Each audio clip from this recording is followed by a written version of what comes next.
Okay,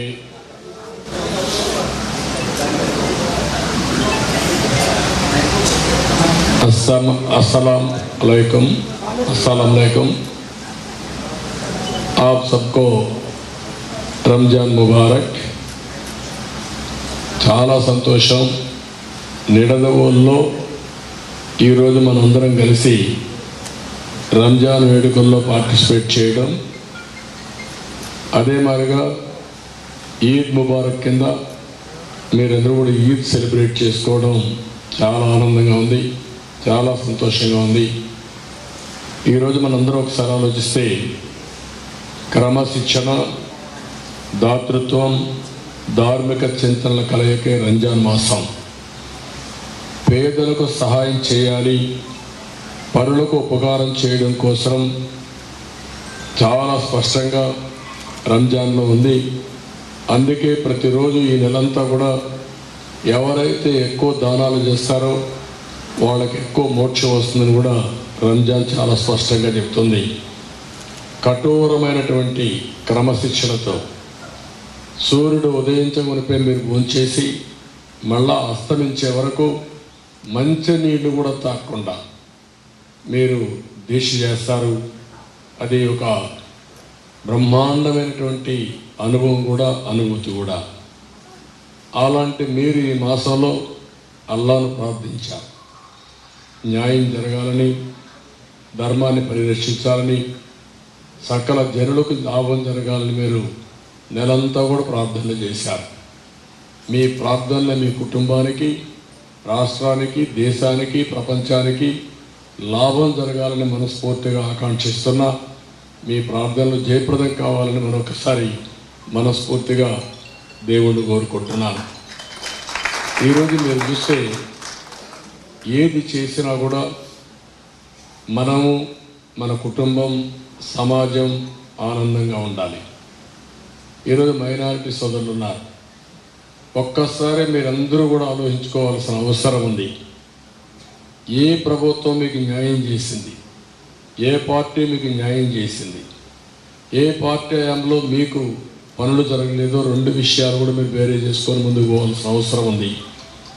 మీరు చూస్తే Telugu Desam party వచ్చిన తర్వాత మైనారిటీల కోసం మైనారిటీ ఫైనాన్స్ కార్పొరేషన్ పెట్టిన పార్టీ తెలుగుదేశం పార్టీ. మీరందరూ ఎప్పుడు ఉర్దూ అభివృద్ధి కావాలి, మేము ఉర్దూలో చదువుకోవాలి, మాతృభాషను కాపాడుకోవాలని ఆరాటపడతారు. అలాంటిది 13 జిల్లాల్లో ఉర్దూ రెండో భాష చేసిన పార్టీ తెలుగుదేశం పార్టీ. నేనే ముఖ్యమంత్రిగా ఉండి చేశాను. అదే మరి ఎక్కడికి పోయినా మాకు ఉర్దూ యూనివర్సిటీ కావాలి, మా పిల్లలు కూడా బాగా చదువుకోవాలి, పై చదువుకోవాలని మీరు కోరుకుంటారు. అందుకే హైదరాబాద్లో ఉర్దూ యూనివర్సిటీ పెట్టించాం. నేను మళ్ళీ రాష్ట్రం రెండుగా విడిపోతే నేను వచ్చి ఇక్కడ కర్నూలులో ఉర్దూ యూనివర్సిటీ ఏర్పాటు చేసిన పార్టీ తెలుగుదేశం పార్టీ. ఈ విషయం మీరు గుర్తుపెట్టుకోవాలి. తెలుగు రాష్ట్రాల్లో 2 ఉర్దూ యూనివర్సిటీలు ఉంటే 2 కూడా తెలుగుదేశం పార్టీ పెట్టిన యూనివర్సిటీసే. ఇంకొక పక్క మీరు చూస్తే ఆంధ్రప్రదేశ్లో ఉండే ముస్లిం సోదరులంతా మీరు ఎక్కడికో వెళ్ళేవాళ్ళు, ఇక్కడ గద్దాకన్నారంటే. అలాంటిది నేను ఒకటి ఆలోచించాను. హైదరాబాద్లోనే ఆజ్ హౌస్ కట్టి ప్రత్యేక విమానాలు హైదరాబాద్ చేయించి నేనే అనేక సందర్భాలు అక్కడికి వెళ్ళి మీకు సెండ్ ఆఫ్ ఇచ్చిన విషయం మరొకసారి గుర్తు చేస్తున్నా. ఆ తర్వాత 2 రాష్ట్రాలు అయిన తర్వాత కడపలో, విజయవాడలో ఆజ్ హౌస్లు కట్టి అవి 2 కూడా డైరెక్ట్గా విమానాలు వేసి మీకు ఆర్థిక సహాయం కూడా పోయేదని ప్రయాణ ఖర్చులకు ఇచ్చిన పార్టీ తెలుగుదేశం పార్టీ. తర్వాత గవర్నమెంట్ ఆఫ్ ఇండియా కూడా ఇచ్చే పరిస్థితికి వచ్చారు. ఇవే కాకుండా ఈరోజు మీరు ఒకసారి చూస్తే పేద ముస్లింలు ఆదుకోవడానికి రంజాన్ తోఫా ఇచ్చాం. నేను అడుగుతున్నా, ఈరోజు మీకు రంజాన్ తోఫా వస్తూ ఉందని అడుగుతున్నా. 10 లక్షల మందికి ఇచ్చాం. పేద ముస్లింలు కూడా ఆనందంగా రంజాన్ జరుపుకోవాలని రంజాన్ తోఫా ఇచ్చిన పార్టీ తెలుగుదేశం పార్టీ. ఇదే కాదు, సంక్రాంతి రోజు కూడా మళ్ళా ముస్లిం సోదరులకు ఇచ్చి సంక్రాంతి కానుక కూడా ఇచ్చి 2 పండుగలు కూడా ఆనందంగా జరుపుకునేట్టుగా మీకు తోడ్పాటు చేసిన పార్టీ తెలుగుదేశం పార్టీ. ఇది కాకుండా దుల్హాన్, మీ పిల్లల పెళ్ళిళ్ళు చేయాలంటే మీకు ఆర్థిక ఇబ్బందులుంటే కాదు, ఒక అన్నగా అందరి పిల్లల పెళ్ళిళ్ళు చేయాలని 50,000 రూపాయల చొప్పున పెళ్ళికి ఏదైనా పెళ్ళి అయితే పెళ్లి పీటల కంటే ముందే మీకు ఆర్థిక సహాయం చేసిన పార్టీ తెలుగుదేశం పార్టీ. దుల్హాన్ ఇచ్చా. ఈరోజు అడుగుతున్న దుల్హాన్ వస్తా ఉందని అడుగుతున్నా. కొన్ని వేల మందికి ఇచ్చాం, 100 కోట్ల రూపాయలు ఇచ్చాం. ఈరోజు ఎన్నో మాటలు చెప్పాడు, 1,00,000 రూపాయలు ఇస్తా అన్నాడు, ఇచ్చాడా అని నేను అడుగుతున్నా. మళ్ళీ ఆ దుల్హాన్ రావాలంటే తెలుగుదేశం పార్టీ రావాలి.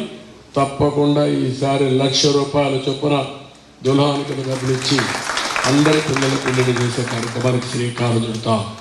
ఇంత మునుపు అయితే 33,000 మందికి ఇచ్చాం, 165 కోట్ల రూపాయలు ఖర్చు పెట్టాం. నేను అడుగుతున్న జగన్మోహన్ రెడ్డిని, మా ముస్లిం సోదరులు అంటాం, ఏమి ఇచ్చావో చెప్పమంటున్నా. ధైర్యం ఉంటే 5 సంవత్సరాలు ఏమి ఇచ్చారో చెప్పగలిగితే ముస్లిం సోదరులు అర్థమవుతుంది. నేను దీన్ని సవాలు విసురుతున్నానని చెప్పి కూడా మీకు తెలియజేస్తున్నా. ముస్లిం సోదరుల్లో బాగా తెలివైన పిల్లలు ఉన్నారు. బాగా చదివిస్తే ప్రపంచంలో మంచి అవకాశాలు అందిపుచ్చుకుంటారు. అందుకే నేను విదేశ విద్య పెట్టాను. ఒక్కొక్కరికి 15 లక్షల రూపాయల చొప్పున నచ్చిన యూనివర్సిటీ ప్రపంచంలో ఎక్కడ చదువుకోవాలన్నా చదివించిన పార్టీ తెలుగుదేశం పార్టీ. 100 మందికి ఇచ్చాం. మనం ఉంటే ఈ కార్యక్రమం కూడా అయ్యేది, అది కూడా పోయింది. దుకాన్ మకాన్ ఇచ్చాం. అదే మరి షాదీ ఖానాలు కట్టాం. అదే మరి శ్మశానాలకి కబరస్థానాలకి ఆర్థిక సహాయం చేశాం. మసీదులు కట్టుకోవాలని డబ్బులు ఇచ్చాం. దుల్హన్ అదే మరిగా మౌజములకి ఇమాములకి ఆన్రోరేం ఇచ్చిన పార్టీ తెలుగుదేశం పార్టీ. దేశంలోనే మొట్టమొదటిసారి ఆన్రోరేం ఇచ్చాం. వాళ్ళు కూడా చాలామంది పేదవాళ్ళు ఉన్నారు, కష్టాలు ఉన్నాయని ఉద్దేశించి ఇచ్చాం. నేను అడుగుతున్నా, ఈరోజు 6 నెలలు అయింది, ఇమాములకి మౌజుములకి డబ్బులు వచ్చాయని మిమ్మల్ని అడుగుతున్నా. ఎక్కడా డబ్బులు ఇవ్వలేని పరిస్థితికి వచ్చారు. అందుకనే ఇంకొక పక్క మీరు చూస్తే ఈరోజు ముఖ్యమంత్రి మాట్లాడుతున్నాడు, ఇతనికంటూ ఈయన రికార్డుకంటూ ఏ పని చేయలేదు. 90% పూర్తి చేసిన ఆజ్ హౌస్ కడపలో డిప్యూటీ సీఎం ఉండి 10% పూర్తి చేయలేకపోయారు. అది వీళ్ళ సమర్థత, అది మైనారిటీస్ పైన అనుకుంటే ప్రేమ. నేను అందుకే మిమ్మల్ని కోరుతున్నా, ఈరోజు మీరందరూ ఆలోచించే సమయం వచ్చింది. నేను సప్లాన్ తీసుకొచ్చాను. మైనారిటీ సోదరుల కోసం ఆర్థిక సహాయం ఇవ్వడానికి 3 లక్షల రూపాయల ఆర్థిక సహాయం ఇస్తే అందులో 1,00,000 రూపాయలు సబ్సిడీ ఇచ్చిన పార్టీ తెలుగుదేశం పార్టీ. మిమ్మల్ని ఆర్థికంగా పైకి తేవాలి. ఇలాంటి ప్రోత్సాహాలు చాలా ఇచ్చాం. ఇది కాకుండా ఈరోజు నేను మిమ్మల్ని ఒకటే కోరుతున్నాను, ఈరోజు తెలుగుదేశం పార్టీ, బీజేపీ, జనసేన 3 పార్టీలు కలిశాం. కానీ ఈ రాష్ట్ర ప్రయోజనాలు కాపాడడానికి ఆ విషయం మీరు అందరూ గుర్తుపెట్టుకోవాల్సిన అవసరం ఉంది. 13 లక్షల కోట్ల రూపాయల అప్పు తీసుకొచ్చాడు. రాష్ట్రంలో లా అండ్ ఆర్డర్ లేకుండా చేశాడు. మీరు ఒక్కసారి చూస్తే మైనారిటీలపైన ఎన్ని దాడులు చేశాడంటే, అబ్దుల్ సలాం కుటుంబం నంద్యాలలో మీరు చూస్తే వేధించి భర్త ఆత్మహత్య చేసుకోవాలని, భర్త ఆత్మహత్య చేసుకుంటే భార్య అనాథ అయిపోతే ఈ దుర్మార్గులు ఆ అమ్మాయిని చెరబడతారని, ఆ అమ్మాయి కూడా భయపడిపోతే ఇద్దరూ కలిసి ఆత్మహత్య చేసుకోవాలని, పిల్లలు ఏమవుతారు, అనాథలు అయిపోతారని ఆలోచించి భార్య భర్త 2 పిల్లలు బలవంతపు మరణం రైల్వే ట్రాక్ మీద పెట్టుకొని చనిపోయారు. పిల్లలు ఏమైనా పక్క వెళ్ళిపోతారనే ఉద్దేశంతో పిల్లల్ని ముందుగానే కట్టేసి 2 బలవంత మరణం చేసుకున్నారంటే ఒక్కసారి అలాంటి దృశ్యాలు ఇలాంటి సందర్భంలో గుర్తుంచుకోవాలి. ఒకరిద్దరుగా ఇలాంటి సంఘటనలు కొల్లలు జరిగాయి. మైనారిటీ ఆస్తులు కొల్లగొట్టారు. కడాన ఈరోజు ఇప్పుడే ఇక్కడికి వస్తే ఒక సంఘటన చెప్పారు. మలేషియాలో ఒక మైనారిటీ వ్యక్తి చనిపోతే ఈ ప్రాంతంలో, ఈ గ్రామంలో ఉండే వ్యక్తిని, డెడ్ బాడీని, శవాన్ని తీసుకురమ్మంటే తీసుకురాకుండా నిర్లక్ష్యం చేస్తే మళ్ళా తెలుగుదేశానికి చెప్తే ఎన్ఆర్ఐ ఫోరం ద్వారా డెడ్ బాడీ తీసుకొచ్చి అప్పచెప్పింది తెలుగుదేశం పార్టీ. ప్రభుత్వం చేయలేని పని. ఇప్పుడే టిట్కో హౌస్ చెప్తున్నా, ఈరోజు కూడా ఒక మైనారిటీ మహిళకు ఫోన్ వచ్చింది. నేను ఆ రోజు 50,000 రూపాయలు కడితే సింగిల్ బెడ్రూమ్, 1,00,000 రూపాయలు కడితే డబుల్ బెడ్రూమ్ ఇస్తామని చెప్పి చేశాం. నేను ఉచితంగా ఇస్తానన్నాడు. 1,50,000 నేను సబ్సిడీ ఇచ్చాను. కేంద్రం 1,50,000 ఇచ్చింది. ఇన్ఫ్రాస్ట్రక్చర్ పూర్తిగా మేమే పెట్టుకున్నాం. ఆ ఇన్ఫ్రాస్ట్రక్చర్ కూడా మీరు చూస్తే బ్రహ్మాండమైన ఇన్ఫ్రాస్ట్రక్చర్. టిట్కో హౌసెస్లో వెడల్పైన రోడ్లు, తాగేదానికి నీళ్లు, కరెంటు, డ్రైనేజ్, రోడ్డు, అక్కడ కమ్యూనిటీ హాల్స్ అన్నీ కట్టి గేటెడ్ కమ్యూనిటీతో సమానంగా కట్టి పేదవాళ్లకు ఆస్తి ఇవ్వాలనే ఉద్దేశంతో బ్రహ్మాండమైన ఇల్లు కడితే ఈరోజు వీళ్ళు వచ్చి ఆ ఆడబిడ్డల పేరుతో అప్పు తీసుకొచ్చారు. 50,000 కడితే 3,50,000 రూపాయలు అప్పు చేశారు. అప్పు చేస్తే వాళ్ళు నోటీసులు పంపించారు. ఇప్పుడు ఇల్లు మాత్రం పూర్తి కాలేదు, అప్పు మిగిలింది. ఇలాంటి సంఘటనలు కోకొల్లలు. రాష్ట్రం నాశనం అయిపోయింది. భద్రత అనే మాట లేదు, ఎవరికి రక్షణ లేదు. ఒక బానిసగా బతికే పరిస్థితికి వచ్చాము ఈ రాష్ట్రంలో. నాలాంటి వాడికి ఇబ్బందులు ఉంటే ఇంకా మీరు ఒక లెక్క అని మిమ్మల్ని అడుగుతున్నా. 14 సంవత్సరాలు ముఖ్యమంత్రిగా పనిచేసి 15 ఏళ్ళ పొజిషన్ లీడర్గా పనిచేసి 30 ఏళ్ళు రాష్ట్రానికి సేవలు అందించిన నాలాంటి వాడిని ఇష్టానుసారంగా చేస్తూ ఉంటే ఇంకా సామాన్య ప్రజానీకానికి ఎవ్వరికి రక్షణ లేదు. అందుకే ఈ రాష్ట్రాన్ని కాపాడాలి, ప్రజలు గెలవాలి, కేంద్రం కూడా సహకారం ఉండాలనే ఉద్దేశంతో 3 పార్టీలు కూడా పొత్తు పెట్టుకున్నాం. నేను ఈ సందర్భంగా ఒకే విషయం మీకు గుర్తు చేస్తున్నా. 95-2004లో ఎన్డీఏలో ఉన్నాం. ఏ మైనారిటీ కూడా ఆంధ్రప్రదేశ్లో అన్యాయం జరగకుండా కాపాడిన పార్టీ తెలుగుదేశం పార్టీ. ఈ విషయం మీరు గుర్తుపెట్టుకోవాలి. అప్పుడే అభివృద్ధి సంక్షేమానికి నాంది పలికాం. మళ్ళీ 14-19లో ఆ రోజు కూడా పొత్తుంది. అప్పుడు కూడా మీకు ఎవ్వరికి అన్యాయం జరగలేదు. అప్పుడే నేను ఈ ఉర్దూ యూనివర్సిటీ కానీ, లేకపోతే ఆజ్ హౌస్లు కానీ, దుల్హాన్ కానీ, లేకపోతే అన్ని కార్యక్రమాలు అప్పుడే తీసుకొచ్చాను.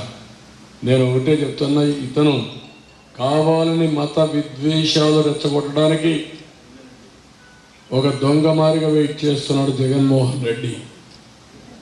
మీ ఓట్ల కోసం జపం చేస్తున్నాడు. కానీ మీకు తీరని ద్రోహం చేసిన వ్యక్తి ఇతను.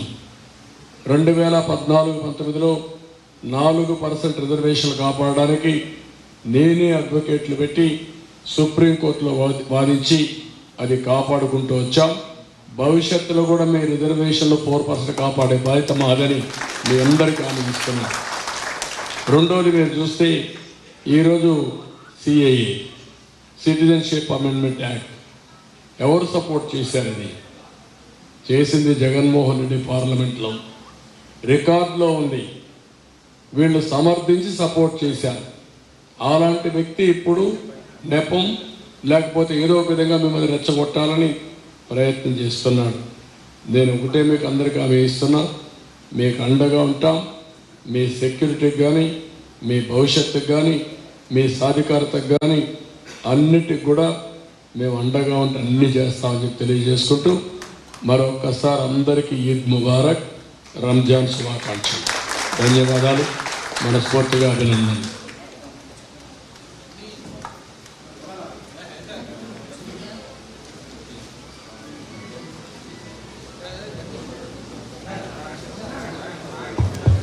ఇప్పుడు మసీదుకి మనం 35 లక్షల రూపాయలు శాంక్షన్ చేశాం. ఈద్గాకి 10 లక్షలు శాంక్షన్ చేశాం. అవి కూడా నిలిచిపోయే పరిస్థితి వచ్చింది. మనం వస్తానే అప్పట్లో 35 లక్షలు, ఈసారి 50 లక్షలు ఇచ్చే బాధ్యత నాది. ఈద్గా కూడా 15 లక్షలు కానీ 20 లక్షలు ఇచ్చి పూర్తిగా అభివృద్ధి చేస్తామని చెప్పి మరొకసారి శుభ సందర్భంగా మీ అందరికీ మెసేజ్ ఇస్తాను. Thank you. రండి, ముందు దువా చేయమనండి. తర్వాత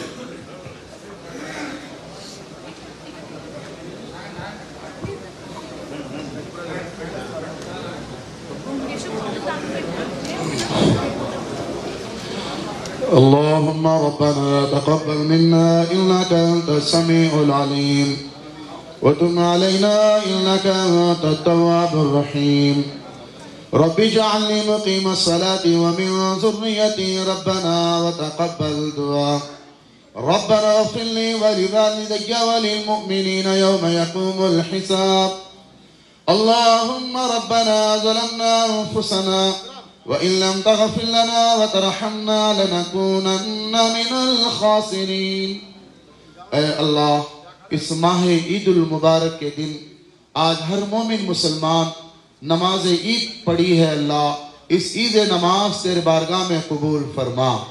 हुजूर सल्लल्लाहु अलैहि वसल्लम के सदक़े से आज ईद उल फितर हर मोमिन मुसलमान आपस में मुबारकबाद देते हुए आज ईद किया है। अल्लाह का लाख लाख एहसान और शुक्र है। अल्लाह हमारी रमज़ान के रोज़े, रमज़ान के तरावी इबादतें, नमाजें तेरे बारगाह में कबूल अता फरमा।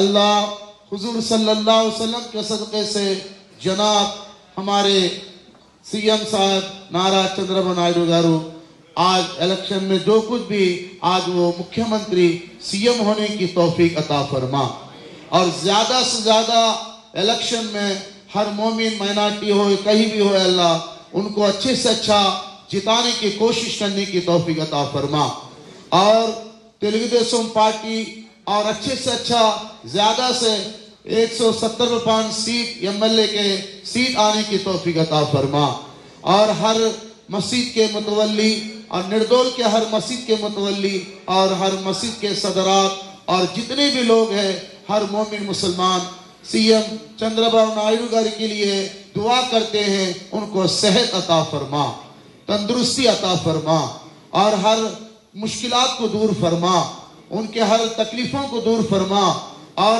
तेलुगुदेशम पार्टी फिर भी ये जो सल्तनत जो है आगे 2020 प्रचार में फिर भी तेलुगुदेशम पार्टी उनको आने की तौफीक अता फरमा, फिर भी उनको सीएम होने की तौफीक अता फरमा, स्टेट के हर मोमिन मुसलमान उनको जिताने की तौफीक अता फरमा, फिर भी चंद्रबाबू नायडू गारू को फिर भी सीएम होने की ज्यादा से ज्यादा हमें दुआ करते हैं।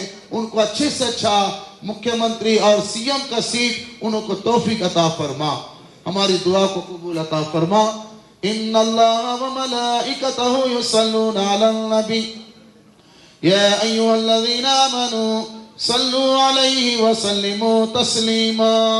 अल्लाहुम्मा सल्ली अला सय्यिदिना शफीना सल्लल्लाहु तआला वसल्लम। सुब्हान रब्बिका रब्बिल इज्जति अम्मा यसिफून व सलामुन अलल मुरसलीन वल्हम्दुलिल्लाहि रब्बिल आलमीन।